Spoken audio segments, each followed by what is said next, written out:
Olá, namastê, eu sou o professor Alexandre Campelo e este é um corte da live Por que o Yoga é Conservador. Essa live foi reprisada há poucos dias aqui na rede Yoga Book e este corte fala a respeito da ligação do yoga com Deus. O yoga sem Deus é pássaro sem asas, como sempre afirmo.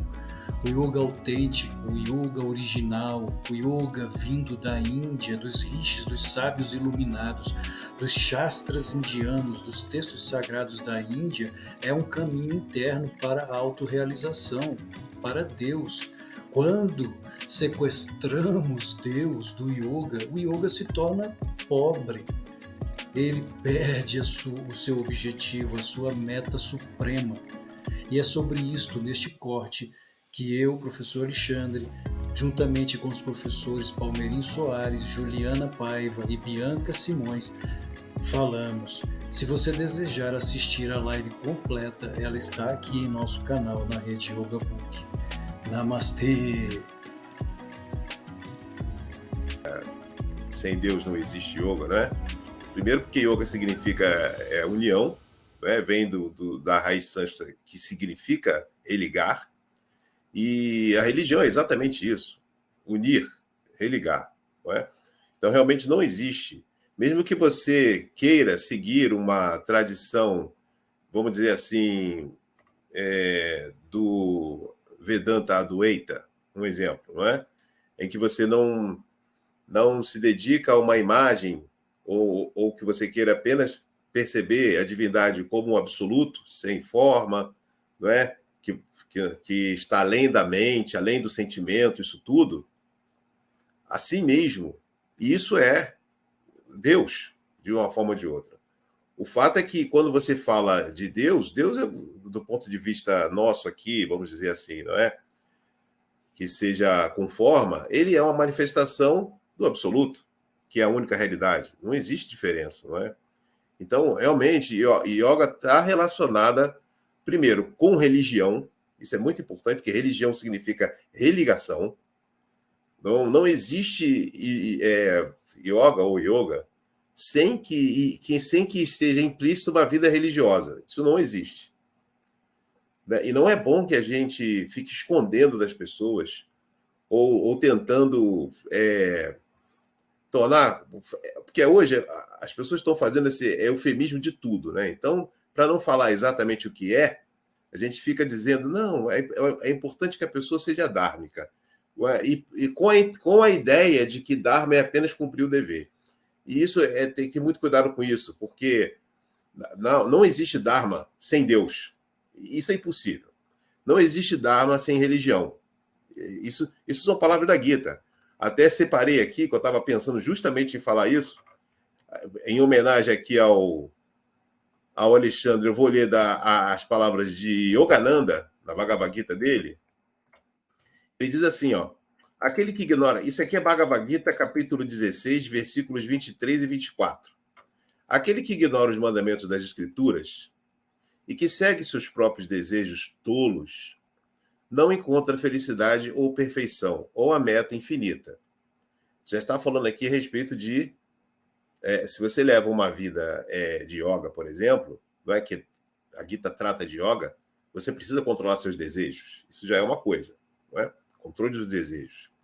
E esse é o versículo 23 do capítulo 16. O 24 diz, portanto, então os dois estão juntos, né? Inclusive, Yogananda coloca os dois juntos aqui, num só. Então diz, portanto, tome as escrituras como seu guia para determinar o que deve ser feito e o que deve ser evitado. Isso é Dharma, não é? O que deve ser feito e o que deve ser evitado, isso é Dharma.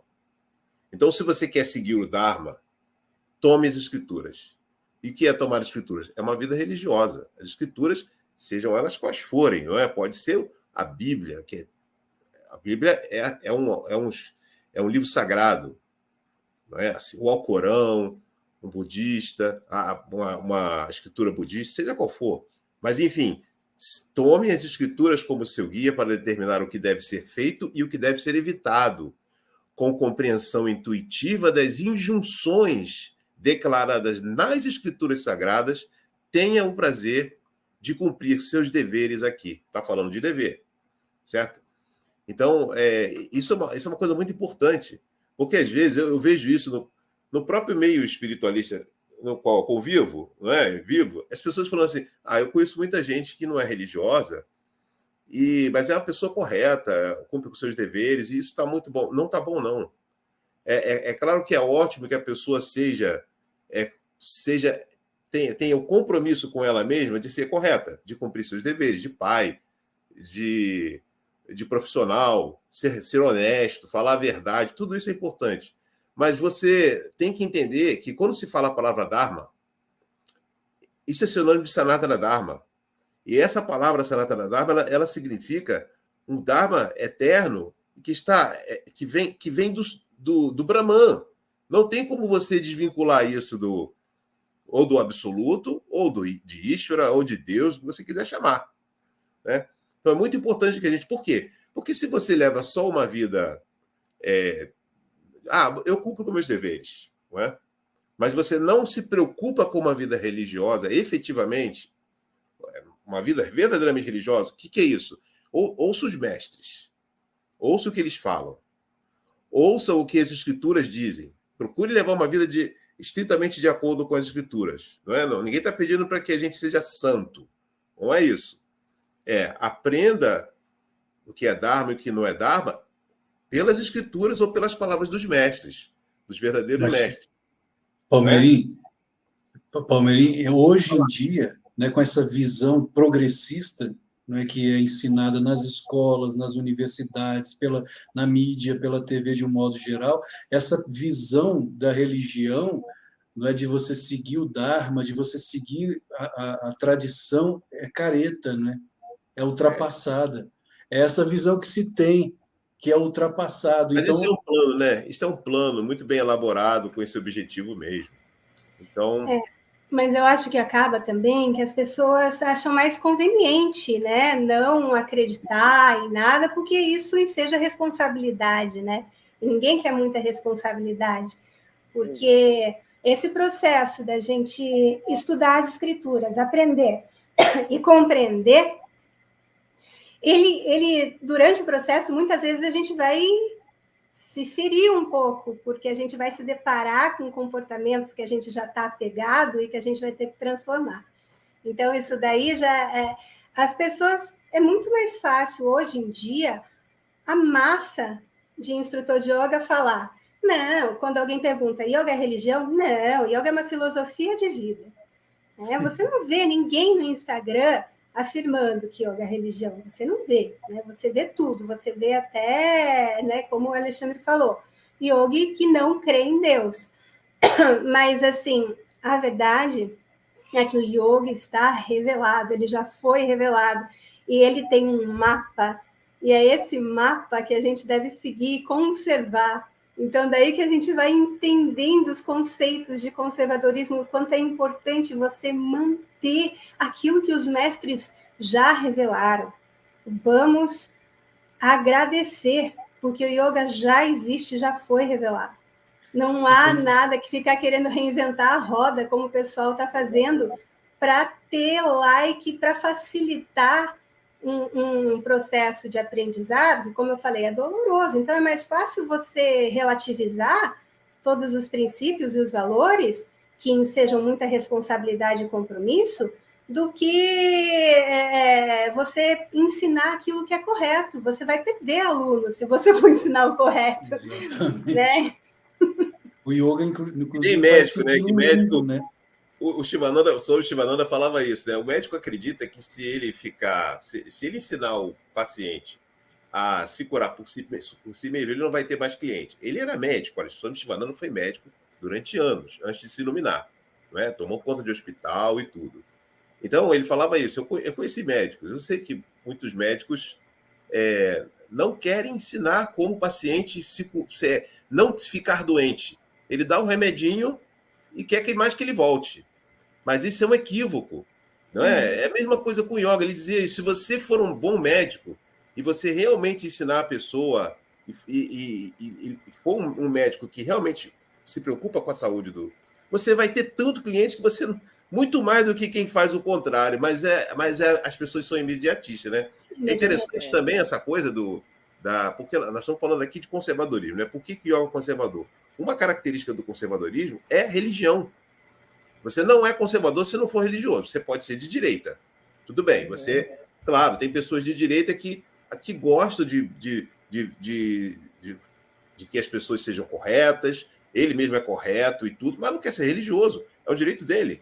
Entende? Mas conservador, se é conservador, tem religião. É isso que, inclusive, o Simon colocou aqui. Ó, a responsabilidade é difícil, é árdua, é trabalhosa. Ninguém quer ter trabalho. Inclusive, falam que a religião aprisiona.